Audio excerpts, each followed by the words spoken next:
All right, here we are again, and we got the two developers. We have got Jason over there on the left, and on the right, we have got Derek. Now, these are the two developers of the app, and I thought this would be a great opportunity to go through the app step by step, everything that's involved in the app, so we can, you as someone who is either looking to purchase the app or someone who has the app, can know with full confidence that you know everything there is to know about the app, at least up until this point, because after we finish recording this video, they are going to be making improvements over time. But you'll really get kind of the gist of things and how it works, and it will really hopefully make you more familiar with the app. So let's start with, of course, you've got the bar at top, right? And that's the whole idea behind this, is that you can look at the top of your screen whenever you're on your map, and you can just at one quick glance get an idea how your battery is doing, whether it's percentage or there are other options in there, right, that you can have when it comes to seeing what's on top of the bar, right? So tell us how that would work. Yeah, look, the Mac menu bar is a great place to show at-a-glance info. And especially for people, their first electric car, one of the first things people go through is this range anxiety. Is my car charged? Am I good to go? So we have it just next to our date and time and our weather. And that's just kind of how we think now. We see this is where my car is at. By being there, you're also always one click away from the full experience. And one of the things we may dig into in the settings is you can set a keyboard shortcut that will bring up the app immediately from any app that you're in. So maybe you're in your email and you do Command-Shift-T. You can go configure that. That app's going to pop up immediately. So it really makes it the fastest way to go pull it up if you want to go make a change or unlock the car or go precondition it, for example. Okay. Well, tell you what, let's do this. So we were talking about what was at the top. We can go into how to change that a little bit later. Let's start with when you click on that icon, whether it's the percentage or even the car icon, you get a window that pops up. So kind of take us step by step, just what we're looking at from top to bottom. Yeah, so at the very, very top, you're going to see the name of your car. And if you've got more than one Tesla, first of all, congratulations. And then second of all, you can go click on that and switch between the two cars or however many cars you have. The app supports unlimited cars. Right down from that, you're going to see what we're calling the status section. This is all the main info about what your car is doing and what its battery charge is. So you'll see a big graphic up there visualizing how much battery you have left. And then there's a text below it that, when your car's parked, it's going to say parked. But just like you see in the Tesla app on iOS, that's going to update depending on what's happening. There's two little icons up there in the top right that are pretty interesting. First, in the far right is a little eye icon. That's going to pull up some pretty interesting stats. So first, you'll see your odometer. You'll also see your VIN, which is strangely enough one of the easiest ways to get access to your VIN if you ever need that for any reason. You'll also see your software version. Everyone knows Tesla's updating software all the time. There's a little button next to that version that will actually link to one of the change logs. So you can go see what's new in this version. Also safety score. Folks that have been looking for full self-driving beta, many of us have had to endure keeping a safety score really high. So we have all of that within the app. So if you are in the queue for full self-driving, Valet will be able to display what's your current score, breakdown of how you got that. And that also works if you have Tesla insurance. And then most recently in that same pop-up, we added the tire pressure. So you can visualize all four tires. Now, Tesla requires that you have the car driving for 2 minutes to go capture that tire pressure. And in the app on your phone, that data will disappear after you park.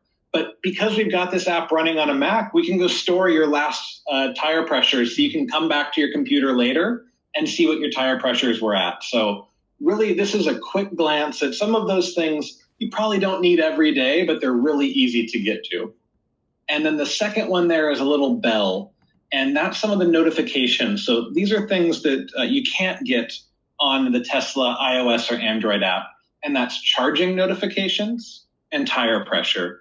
So charging, again, coming back to that range anxiety, we've got car chargers at home, but it's pretty easy to forget to plug it in.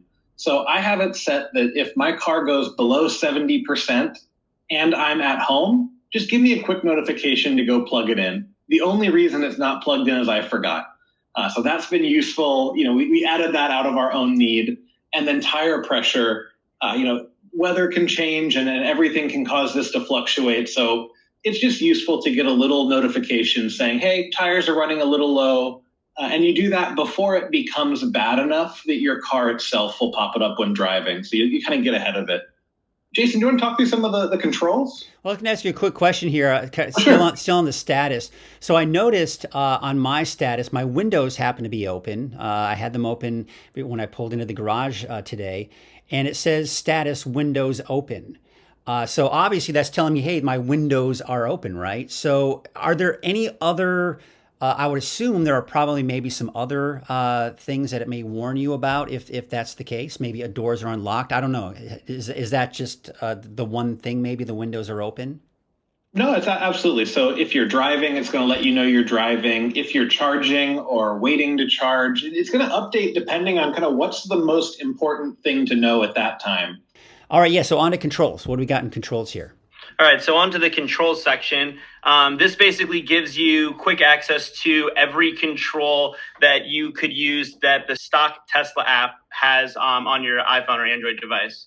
This would include things like locking or unlocking your window or locking or unlocking your doors. And I wanted to point out that when you click on this, the app does require a confirmation, so that way that you don't accidentally click on a button and do an action that you weren't intending to, whether that's honking the horn or starting the car or opening your garage, something like that, all require a second confirmation just to verify that that was indeed the intended action.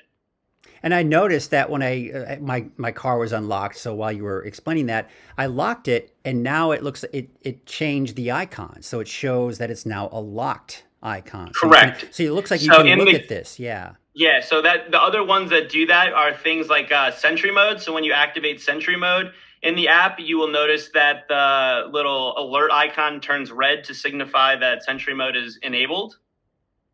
And then those are the only two, I believe, that have status. The rest are just simple buttons to activate Valet Mode, to vent or close your windows if your car supports it.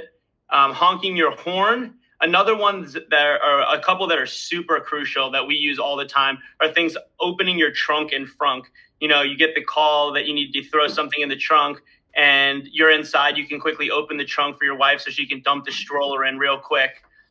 And you don't have to break out your phone or run outside to quickly pop the trunk. It's really, really convenient to have the trunk and the frunk options here. Hey, who said chivalry was dead, right? Right? And if you don't have a smart garage door opener, you do now with that home link button. So that's often the easiest way to pop open your garage from your computer if you're not, fully in the HomeKit environment otherwise. Now, with that said, not every car, because we're more early adopters, and that's when all the cars came with HomeLink. So not everyone has HomeLink now. So will HomeLink show up if you don't have HomeLink? It should be removed if you don't have it. If you want to put the car into valet mode, so that limits the acceleration, blocks your navigation, home address, work address, that type of stuff, locks the glove box. So it's pretty much self-explanatory when we're looking here. But like you say, you can see some of them at a quick glance if it's activated or not, such as the lock, the close, or the vent of the windows, Sentry Mode. And like you say, also kind of that confirmation like it does in the app. Do you really want to do this? You just click yes or no. So certainly some great features there. Let's move on to, unless there's anything else you want to talk about in controls. There's a couple things in the menu bar I wanted to touch on real quick. Okay. Something that we were pretty excited about. We were one of the only apps that supports it outside of the Tesla app is the manage drivers. So it's the little contact looking icon in the control section next to Sentry Viewer. So if you click on that, that allows you to give access to other Tesla app holders to the ability to drive your vehicle. And you can also send invites for that here. You can revoke access here. You can manage all of that type of stuff right from within the app. And that's something that I believe we're the only other app at the time that has the ability to do that outside of Tesla's app itself. And that's probably a fairly new one, right? Because that was just developed in the app not too long ago. Correct. Yeah, Okay. that's one of our most recent features. So we've also got Sentry. Oh, I'm sorry. Did you want to say Also, something? our goal when Tesla releases something new, we like to get it in that same week if possible. So that's what we're striving for. Tesla has been making it challenging. They keep adding so many great features, but we've kept up. It's all there. Awesome, great job. Sentry Viewer. Sentry Viewer is a little bit more. It's going to require a little bit more work to get that to going, right? That's because you actually have to take the drive out of the car, right? Correct. Okay. As of right now, Tesla does not make that video available outside of the vehicle. So you have to take your drive out of the vehicle, plug it into the computer, and then you'll be able to view the content through our Sentry Viewer. You essentially click on the Sentry Viewer, and at first, if you don't have any kind of drive in there, it's going to kind of give you directions on how to do that, correct? Correct. Okay. But if you do have a drive in there, that you actually would click that drive, and then the player would come up. Correct. So it'll just basically walk you through it. It'll be like, please install your drive, click here, and then it'll say click here, click OK, and then it'll fill the whole, your Sentry Mode will launch into our viewer, and you'll be able to see all 4 cameras and the entire timeline and be able to export videos. It'll be pretty nice. The one downside that everybody asks for, and something that we have no control over because Tesla doesn't provide that, is we have no way to do the incident marks like they have in the viewer inside of the vehicle. That's all done internally in the car and not something that's saved to the external hard drive where we can know that there was an incident at this marker or this marker. Okay. So that's something that we can't show you. So that's basically, we hope people never need this, but it is a really good feature. If you want to go put together a video, let's say for your insurance or for the police, it will stitch together all 4 of the cameras and export you one nice clean video that you can share. So again, we hope your viewers don't need it, but if they do, it's probably one of the easier ways to make that happen. Yeah, that's awesome. And like you say, I think, again, I just want to point this out, is that it's at no fault to you why you have to pull the drive out and put it into your computer, because Tesla does not allow you to do that. The minute that changes, you'll see an update in Valet. Yeah, we can rest assured that that's going to happen. All right, good. How about climate here? That probably pretty much speaks for itself, right? This off and on. Yes, you can control all aspects of the vehicle climate. So, one of the things we commonly do, Jason and I, is go precondition the car. So I'm on the computer, wrapping something up, about to drive. Pretty fast, just pop open the app, turn on the climate. You can control all of your seat heaters. You can control your steering wheel heater, your defroster. All of it adapts to whatever your car is equipped with. Unfortunately, I got an early Model 3. It doesn't have a steering wheel warmer, but maybe someday. So, that button won't show up for me, but if someone's got a brand new Model X, it's going to show all of those options for them. Very cool. And I noticed too, if any of the seat heaters are on, on that main screen there will show kind of a red, the letters in red, as well as the heat, to let you know that, yes, some of the seat heaters are on. And I know it's the same thing for defroster, right? So the defroster turns on, you can control the temperature. Correct. And steering wheel heater as well. And I love how you have the outside temperature in there as well. That's definitely convenient, especially for people who don't have a garage. They can see just how cold it is outside and how they're going to need to probably crank up that heater before they get in. So really, really cool features here. I'm just kind of playing around with them right now, and it is very intuitive, very easy to use. And again, just very simple stuff here. Turn it on, turn it off. What temperature do you want? Do you want the seat heaters on? If you're lucky enough to have the heater for your steering wheel, then that will be there as well, and the defroster. All right, so anything else in the climate that you wanted to kind of talk about, or does that pretty much cover it? I just want to cover one thing, just that for the whole app. I just want to point out that our app adapts to units. So, if you're in Europe or Canada, if your car is set to the metric system, our app will show Celsius or kilometers or whatever unit Tesla is providing.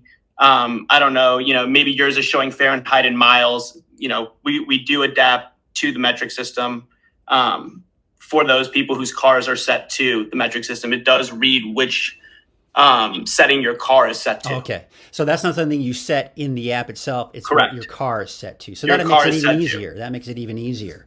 All right, great. All right, anything else in climate? Nope. All right, good. Let's move on to charging. So what do we have here in charging?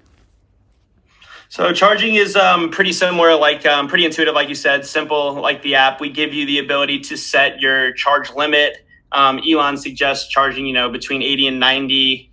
Unless you're going for a trip, then charge up to 100. We'll see if that changes with all the new battery technology coming soon. But it's just a simple slider. And then we have some status lines below, similar to a recent Tesla update that shows you how many miles were added or kilometers were added in your last charging session. If you have scheduled charging setup, scheduled preconditioning setup, those times show up in the charging field. And then you have the ability, similar to a recent Tesla update as well, to control the amperage. And these are all things that will show up, for example, once you plug the car in. So you got to plug the car in, and then that will kind of show you some more information as opposed to when the car is just sitting there not plugged in. Correct. So that section actually, changes based on whether your car is plugged in or not plugged in or unplugged. Okay. All right. Anything else in charging? Seems pretty basic, right? Yeah. Yep. Location. This is kind of a cool feature. It sounds to me, or it looks to me, and from what I've experienced here, that you can, like that in the app, even using an outside mapping program, send directions to the car. So looks like you can do the same thing here for the most part. So talk to me a little bit more about this location section. This is one of my personal favorites. So ever since we've had our kid, we're always going out and exploring new parks, new places. So we'll go research that online, usually on a computer, and then you just go copy and paste that address and you press send address and it gets sent to your car, and you get in your car and the navigation system's already set up.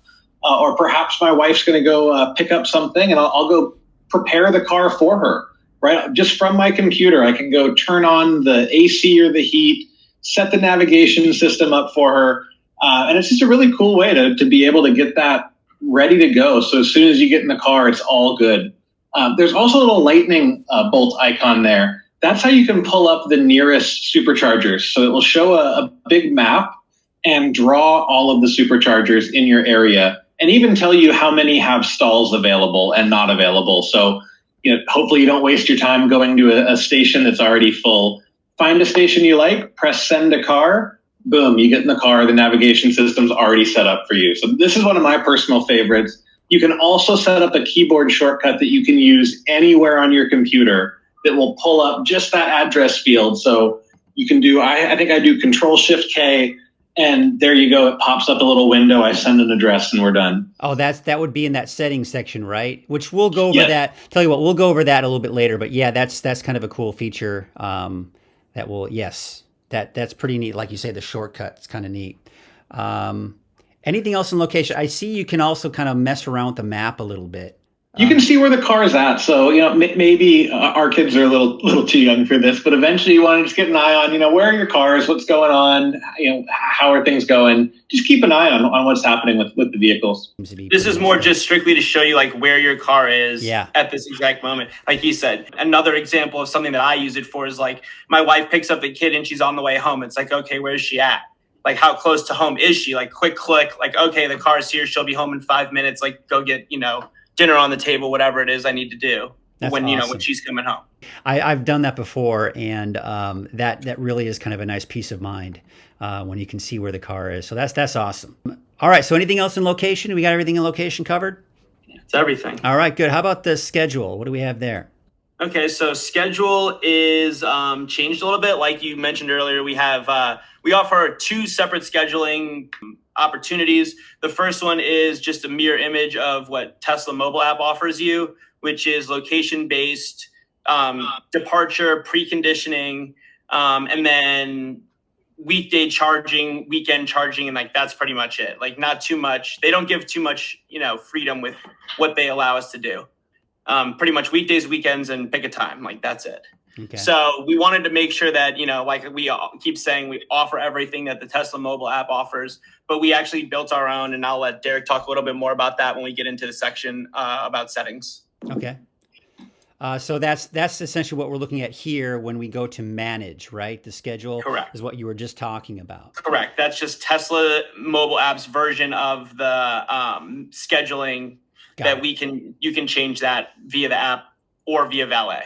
Got it. Got it. There is one important distinction before we dig in on the other schedules. So the Tesla schedules that you see with that manage button do not require Valet to be running.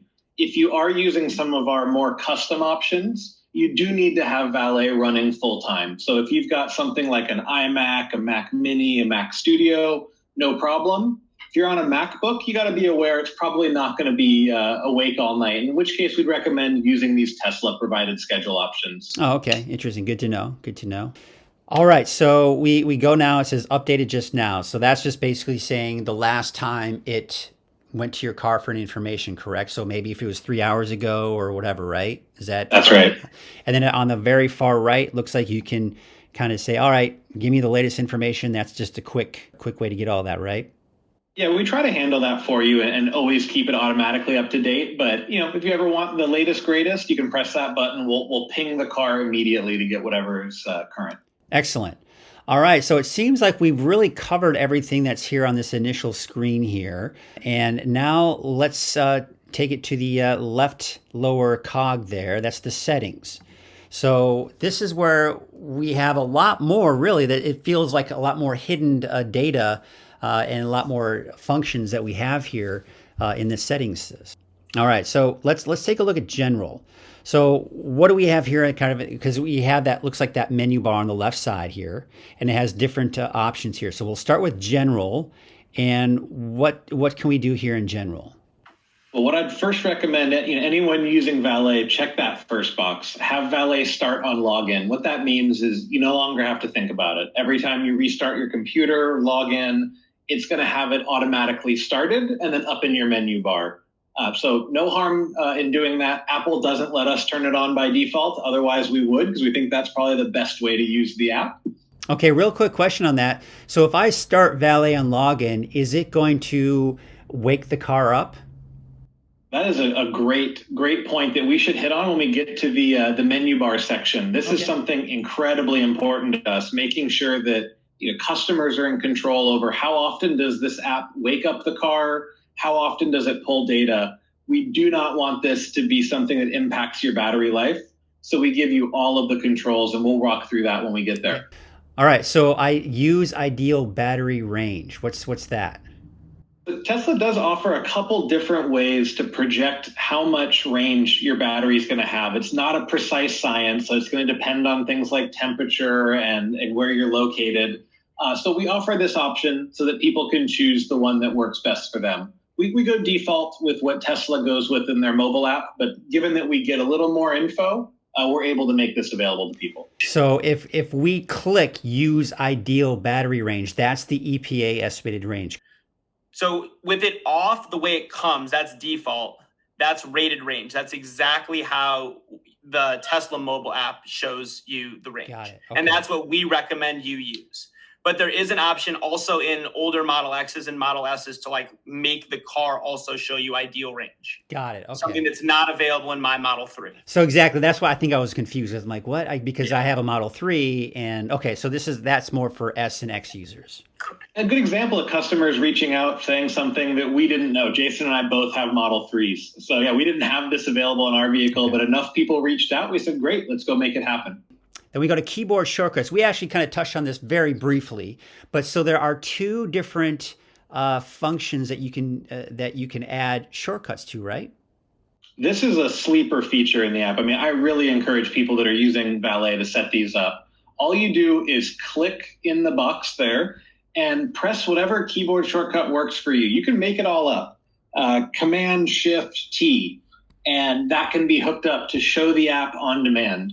And this will work no matter where you are in your system. So you could be in email, you could be typing a document or even playing a game, and you press this button, it's going to pop it right up for you.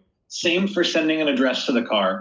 Really the fastest way to pop up a text box that you can put an address in, and it uses autocomplete. So you can do a keyboard shortcut to say send address, start typing the name of where you want to go, and it's going to automatically fill that in for you and send it to the car. It's a really, really fast way to get this app open and to get a navigation destination set up. So when I click on one of these particular ones, you got to make sure it's highlighted in blue first. Yes. And then, so to show the app, I would go command, like for example, yours was Command Shift T. Now, will it show in there what the command was? It will. So depending on which version of Mac OS you're on, most of the recent ones are going to require you to go to the security and privacy setting. It will pop up asking you for this. You give that permission, then it's going to be able to capture the keystrokes, and you should see what your command is. No, I think Monterey might have broken. This is a good example of where 12.3 was released a couple days ago, and my guess is we have to go make some tweak to make it show it. But it is actually registering the command still. Okay. All right. So that's what I'm saying. I think that it's really, instead it used to highlight the command that you did in blue, but now it's not. So it's actually recording it, but it's not showing you what it recorded. Right. These are all examples. Apple didn't require this a couple of years ago. They just layer these things on, and we try to do our best to make them smooth and easy. So I go into System Preferences, and there's one called Security. Security and Privacy. There it is. Yep, there it is. And then the far right tab, Privacy. Okay. And then in this big list, you're going to look for Input Monitoring. It's got a little keyboard icon. Got it. And hopefully Valet shows up there. Oh, it does. So I have to click that first. So normally the app will, like for me, it popped up and said, it just deep linked me to this. I'm surprised you didn't see that. So we'll have to look into that. But now here's what's another thing that's interesting is, so it's showing the Valet Control and I click on it, but it's not allowing me to click the box to check it. Is it grayed out? Yeah. You got to press the little lock in the bottom left. This is an Apple thing. Oh my gosh, look at that. Let's try oh, there it is. All right. So I have to quit and reopen. No problem. Look at that. So let me try that again. We'll go in here and I'll do Command Shift T. Now it's still not showing up in the... Hopefully some of them disappeared. Then you'll know it's working. Command Shift T. Oh, not working. Maybe Command Shift T is taken. Yeah, that bonk means I think that something else owns it. So let me try Command Shift X. All right, we'll try Command Shift X. There we go. It worked. Yeah, I think something else was just owning your T. So that's really the key is for people to understand that the Command Shift or whatever command you use is not being used by any other app or even something that's something that Apple uses, correct? Right. I wouldn't do Command S like for save, for example, or Command B. That's why you usually do either some of the buttons you don't use. So a lot of people use Option. Command Option is not something that traditionally people run across, but whatever's natural for you, and also whatever you can remember. When people set this up to be too crazy, you just forget what it is. But the beauty of it is all you have to do to clear it out is push the X. I'm assuming that's right, and then you can do a whole new one. Right. So that's the beauty of it. It's not like you have to have it send it to your email security or anything like that. No, it's low commitment. Very good. All right, good. I also just fixed it, so now it'll properly show the way it's supposed to show. Like literally just now? I mean... Yeah, like I was just like, while he was explaining how to properly configure privacy, I just went in and changed it so that it now shows the correct colors and the shortcut shows properly, and we will get that updated and shipped out immediately. Okay. I was going to say, I'm like, it's not going to work for me because we have to... It is not going to work for you, but I got it fixed immediately. Excellent. See, there it is. There is the work in action, right? Fixing right in something. Action. We found it here, and they've already fixed it. We got it fixed. That'll go out with the next update. Awesome. Good. Another thing I want to quickly mention about that is the reason that we don't auto commit to setting them for you is for the reason that we just saw, because we don't want to end up with you trying to be something else owns Command Shift T or somebody else owns we just wanted you to be able to go in and set it yourself and not worry about trying to overwrite somebody else's command. that you've either set in another app or that another app, unlike us, set for you. And especially people who use Final Cut Pro, there's so many of those, right? Or Photoshop, or there's a ton of people who rely on keyboard shortcuts, heavily. So then we go to commands, Sentry Viewer instructions. So this is something we were talking about a little bit earlier. And then so if I click on that, now you guys give quick and easy ways, simple ways for people to get Sentry Mode going into their, so there it is. There's all the instructions right there on the screen. I think, the share, log out, and quit buttons are there as well. Share, we certainly hope, look, as two people that are just trying to do this on nights and weekends, if you like the app, please share it with a friend. It really helps us out, and we think people will love it. If you have a Tesla and a Mac, there's no good reason not to have it. Okay. Let's say you're going to get rid of your computer or you get rid of the car. You can log out. That's going to securely delete everything we've got stored about any of your credentials or any of that. It's going to clear them off of your computer, and then you're really good to go. Okay. And then, of course, quit. You just want to quit the app altogether. Okay. I don't know why anybody would want to quit the app. Right. So, all right. So let's go to, of course, anything else on general. We got it general covered, right? Got it covered. All right, good. Let's go down to subscription. So what that's going to pop up is, like, for example, mine is Valet whenever. But so this would show what your subscription is, if it's a monthly one, right? Or if it's your, if you just paid the one time, correct? Yeah, and look, another thing worth noting is we really believe in having people try this app out. So we give you 7 days, completely no strings attached. Some apps will offer this 7-day trial, but you have to actually subscribe, and they give you the first 7 days free. We literally just give you the subscription for 7 days, no login, nothing else. You get that automatically. So that gives people the kind of peace of mind to go try it out. You don't have to think about canceling it. There's nothing to cancel. You just try it out. On the 8th day, we hope you're still here and that you're still liking Valet. And it's going to say, hey, now it's time to pick a subscription option. And you can choose between that, really affordable yearly option or that still really affordable one-time option that's making sure, if you're not someone that likes subscriptions, pay for it one time and it's yours forever. And that includes all the updates that we're going to make. All right. Very, very good. And I do like that there's nothing more frustrating when you get that free trial period.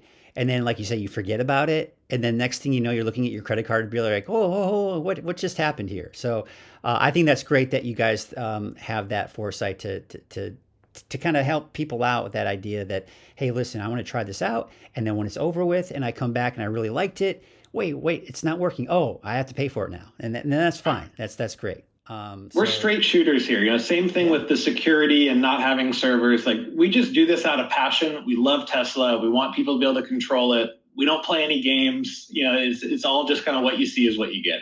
That to me, that right there is priceless. You could charge $1 million for the app. I'd still pay for it.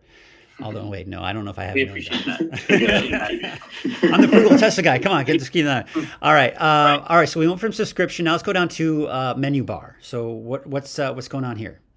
So this is something that we talked about at the very beginning, and this is kind of where you can configure that. This is what sits up in the menu bar next to the clock and the date and the weather, whatever else you choose to put up in your menu bar. We give you the option to show your car. We default to whatever car you drive. We're able to see that, when we make our first request to find out information about your car. So we can put a Model 3, a Model X, a Model Y. If you're a fan of the new Roadster, we give you the option to change it to a Roadster. And then we also option, just for no car. Maybe you just want to see the battery percentage or you just want to see how many miles you have left remaining. This is where you make those changes as well. The most important thing in this menu, and something that we want to make sure everybody knows, is the frequency and how that works with the menu bar updating. And this is something that was super important to us. We want to have no effect on your battery, and any effect we do have, we want to be your choice.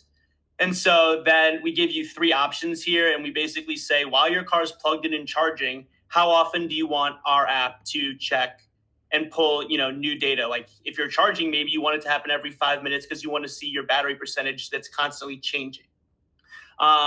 Maybe while you're awake, but not charging, you only want to see that percentage every hour or 2 or 3 hours because you don't have any reason to check it every 5 minutes, and you don't want to continue to wake the car, which inevitably uses a little bit of battery every single time you wake the car.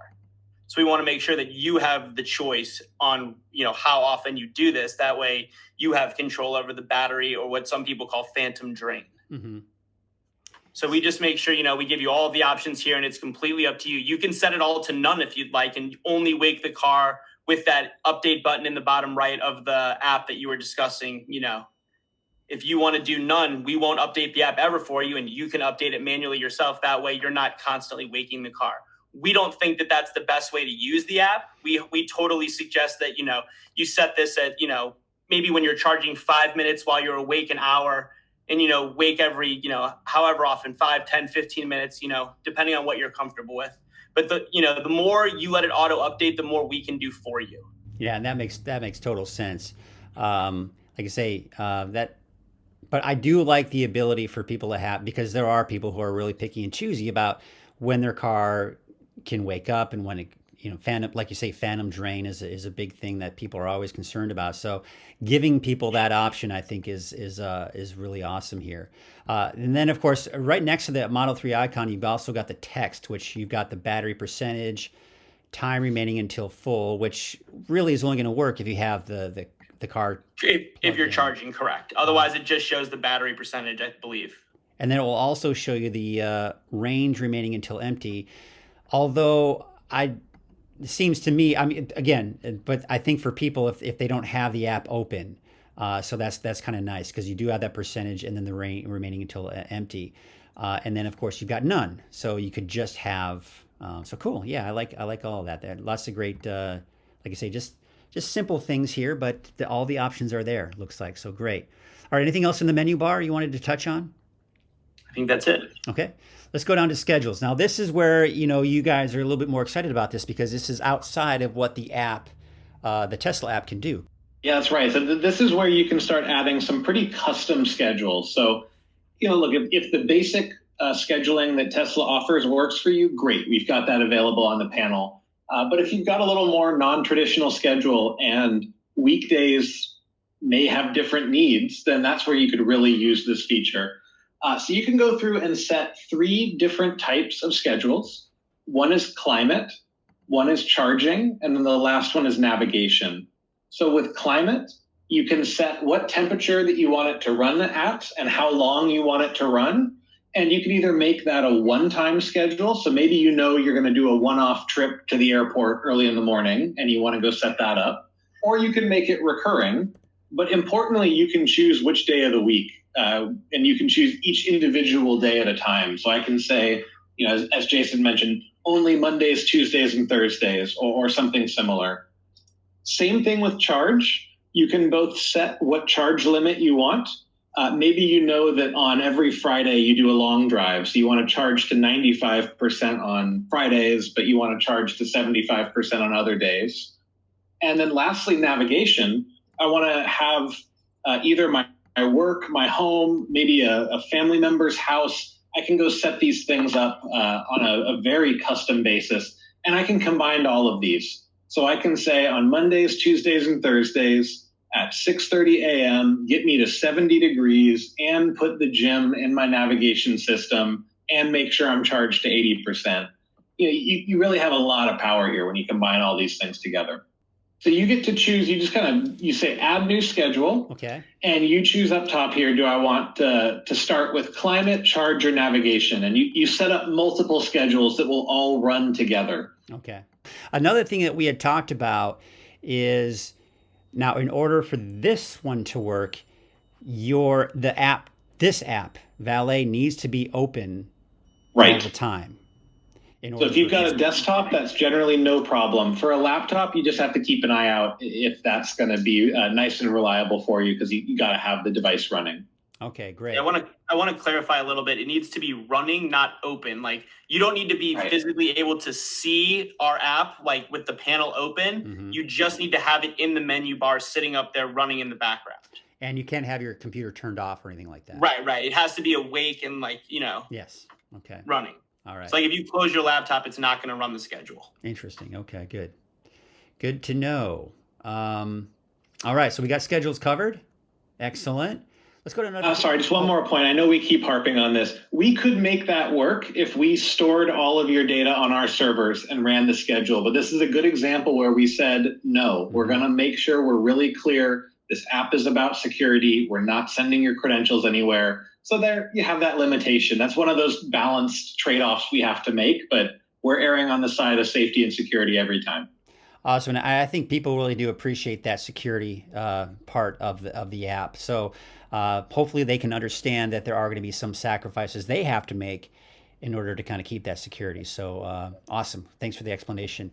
All right, notifications. We got schedules covered, right? So now we want to go to notifications. All right, so let's So notifications is the exact same thing you saw on the main panel under the status section. We just felt that notifications are often found in settings. So if someone was going to go look for notifications, that we should offer it in settings, because that's where Apple and everybody else offers their notification settings as well.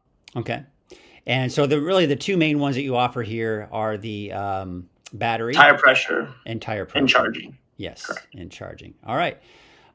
Simple enough. And we now go to safety score, which, I like you, I've got FSD beta, so I am not going to see my safety score. However, I'm going to have to kind of set up and see how it will all work. I do have Tesla insurance. So that will kind of be cool to maybe see that. But so kind of explain how the safety score works here. Oh man, so if you've been part of the FSD beta, you definitely understand, Tesla announced a system that was going to score your driving, and they would give the very highest scores access early. And the assumption was that the higher the score, the safer a driver you are.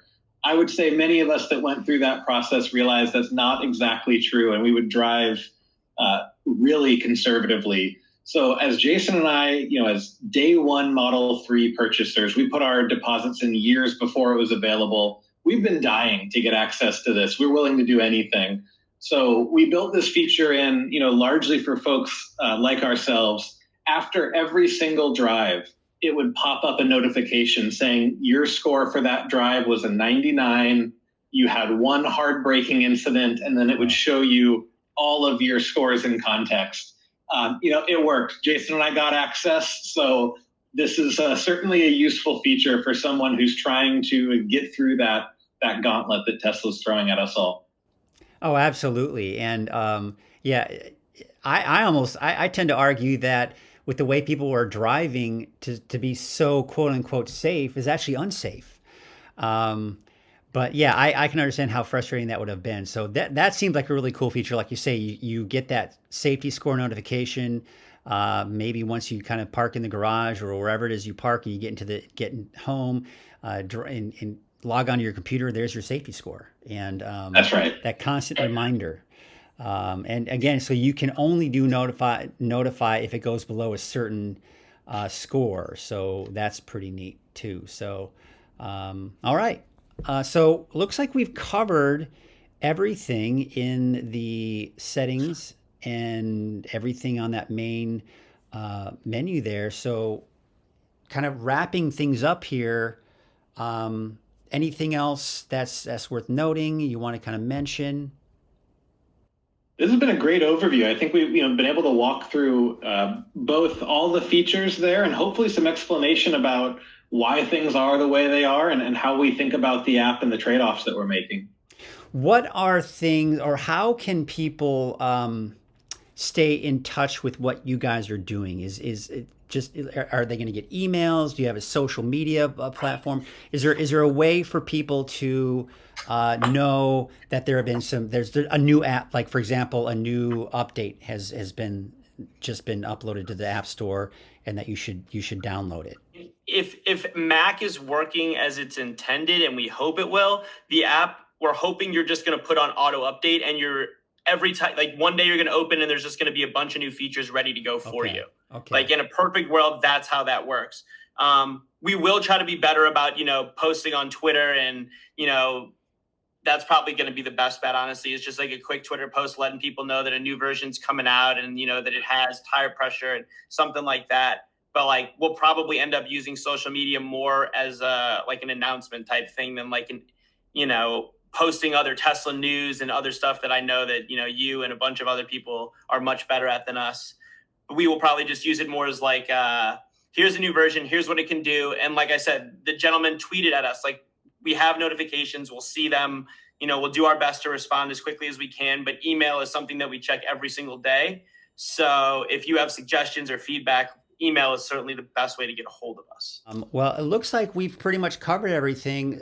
In the time that you guys contacted me for me to check out the app, I can tell you, right off the bat, I was thoroughly impressed with a lot of attention that there was to detail. And I'm thoroughly impressed with how intuitive it is. It works as advertised. And I think some of the main key things that I think people will really appreciate is the added security. I mean, that's one of the things that I see and read the most in comments.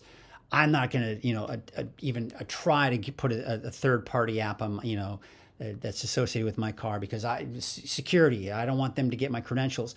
And again, that's very important for everyone to realize is that you do not have access to any of their credentials, and that it's all part of what the token that we've talked about a little bit earlier. So I appreciate what you guys have done here, and again, I am one who, there are a few apps out there that I support, and you guys are one of the new apps that is now added to my list here. And I'm pretty picky and choosy when it comes to the apps, and I think this is really a cool, different way of looking at apps, and not just your phone that we all have, but also being able to, if you work on your computer a lot. I know I wake up in the morning for my job, and half of my shift I'm at home and I'm on my computer. So, and then, it's nice to, look up at that bar and go, oh, look, there's my car. There's the percentage. There's all of that information. So, just a great, well thought out, intuitive app. And I certainly appreciate you guys and what it is you do. And I think knowing too that you guys are on top of it, and that it will only get better with time as things improve. So certainly appreciate that. Anything else you guys want to say to anybody out there? Thank you to you, Mike. And that means a lot coming from you. We see all of the products and how deep you are in the Tesla world. So for someone like yourself to really appreciate what we've built here, it makes me feel great. And I'm sure the same is true for Jason. I mean, absolutely. I was going to say, definitely thank you to you. We appreciate, taking the time not only to talk to us once, but twice, give us your feedback, take the time to make these videos, etc. But like he said, that's the stuff that gets us fired up, is when people that we don't know are using our app because they actually love it and it helps them. And that fires us up, that it's not just something that we wasted a bunch of time on because originally built it for ourselves and we didn't have a ton of time in it. Now we have tons of time, and we hope that shows. But hearing that you enjoy it is what fires us up to make us want to make it better and add new features and stay on top of it, stay on top of Tesla, stay on top of Apple, make sure that we're giving you not only the newest, latest and greatest from Tesla, but also the latest and greatest from Apple every time, every year they update their software with new stuff. We want to continue to give you that where it makes sense. All right. Well, good. Thank you guys so much. I appreciate you taking the time out of your busy schedules as well. I know you've got families, you've got jobs, you've got the app to worry about. So again, thank you for your time. And I am looking forward to seeing how this app develops over time. And like I say, it's great as it is already, but I'm excited to see where it's going to go in the future. So again, thank you very much. Thanks again. Thank you.